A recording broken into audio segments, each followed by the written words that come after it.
Mill-BBC għas-CNN, ir-Rai u stazzjonijiet oħra fl-Ewropa, id-dibattiti politiċi li qed jiddominaw huma fuq l-effetti tal-gwerra fl-Ukrajna b'mod partikolari wara l-pandemija. Fuq qudiemnet iddomina l-isfida tal-għoli tal-ħajja u l-enerġija. Iżda għall-kap tal-Oppożizzjoni Bernard Grech, il-Gvern Malti m'għandux jitkellem dwar dan għax mhux xejn qal skuża. Dan derċar waqt intervista li poġġa liha Bernard Grech fuq l-istazzjon tar-radju tal-Partit Nazzjonalista. Jew iwaħħal issa fl-Ukrajna, fil-gwerra li għaddejja l-Ukrajna, jew fit-tasmin li qed iwaħħal fil-COVID. Dejjem jara f'min se jwaħħal. Bernard Grech insista li dwar l-inflazzjoni mu jsir assolutament xejn. Ma jagħtix każ dak li qegħdin jgħidulu wkoll rappreżentanti tal-ħaddiema, rappreżentanti ta' oqsma differenti. Forsi għaliex Robert Abela mhuwiex qiegħed on the ground.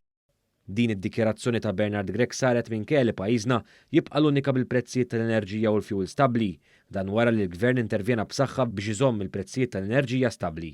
Iżda Bernard Grech kompla jinsisti li mu jsir xejn. Kull darba li Robert Abela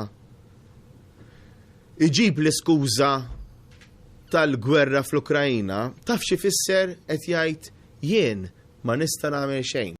Intant statistika tal-Unjoni Ewropea wriet kif pajjiżna għandu l-inqas rata ta' inflazzjoni fl-Unjoni Ewropea.